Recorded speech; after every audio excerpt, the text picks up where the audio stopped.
Hey guys, Humble back again. Welcome to day 59 in the life of the Galaxy S23. Currently recording another video using the portrait video mode on the S23 camera. Today I'm going to talk about nearby share on the desktop mode. Apparently it is in beta, but you can just do a quick Google search on nearby share for Windows, and then you can just download the setup there. Shout out to Crazy Way Out in the comments for letting me know about this. I always knew nearby share was a thing, but I never thought about downloading it for Windows. So in my prior videos, I was talking about being lazy to connect my cable to transfer files, and using the phone link option, it can be a little bit confusing in terms of doing that.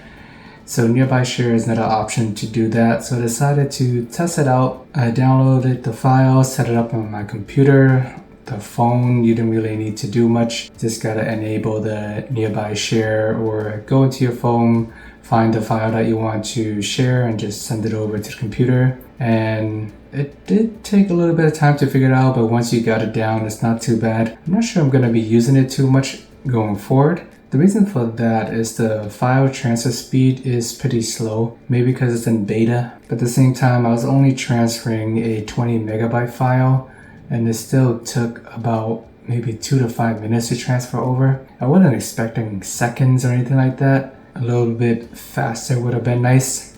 I'm not sure if I'm going to be using it much. Maybe if I'm not in a hurry and don't feel like connecting the cable and I got time to wait, I can just drop a file and leave it that way. But if I need a file relatively quickly, then I would just connect the cable and grab it myself. I guess if you're just sending pictures, those will be fine. I would imagine they'll send in a few seconds. But if you're trying to send videos, those are a lot bigger, so you're better off connecting the cable. But either way, that option is there if you guys ever want to use it. It will be in addition to the phone link. So the phone link allows you to mirror your phone, and you can go in the Photos tab and copy files over to your computer seamlessly. And nearby share, you can do it in Windows or other phones, so there's options to share it that way. I remember in the early days with the Galaxy S23, not sure if any of you guys recall the S-Beam, which is pretty cool. It allows you to tap two phones together to send music and videos. What is going on in there? Beats me. There's that file. Got it. Righteous. Share files instantly, only on the Galaxy S3.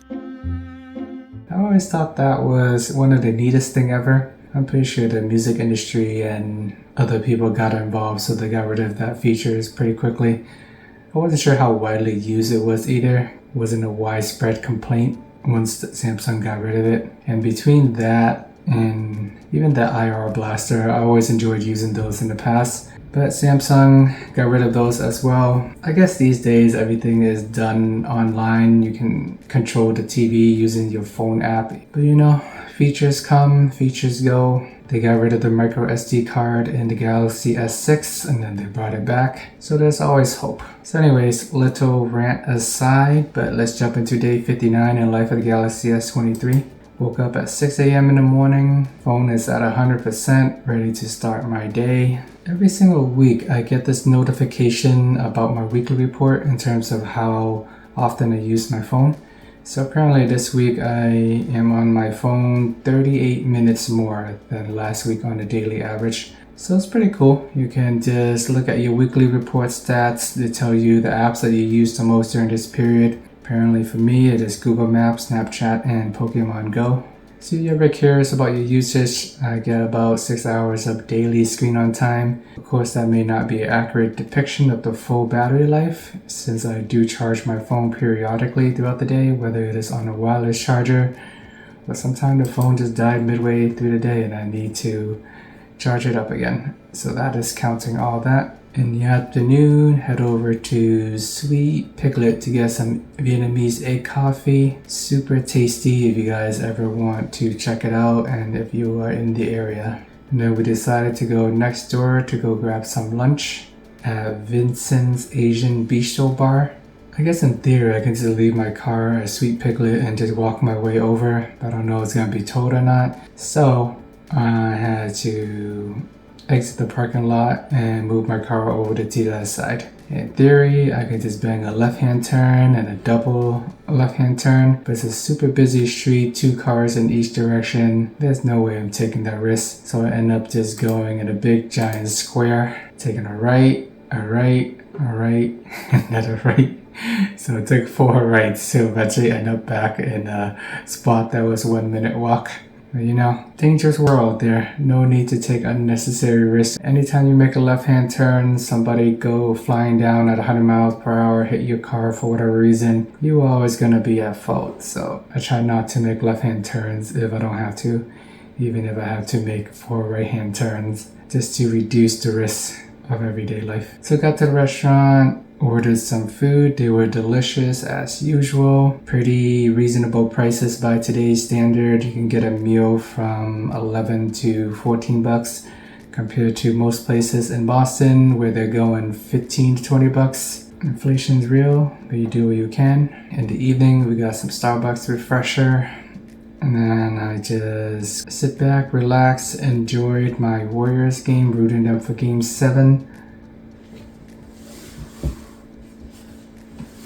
Steph Curry, one of the biggest GOAT of all time, dropping 50 points in game 7. Unbelievable effort, first time that's ever been done, so rooting for them to win another championship. I know I'm from Boston, but my boy Curry helped me through many fantasy championships, so he always has my loyalty. And he actually got me interested in basketball more, so that's my backstory. And day 59 wraps up at about 6:30 p.m. Not sure why the calculation is a little off here. It should be 12 and a half hours of battery life since I did wake up at 6 a.m. And by the time 6:30 rolls around, I'm at 14%.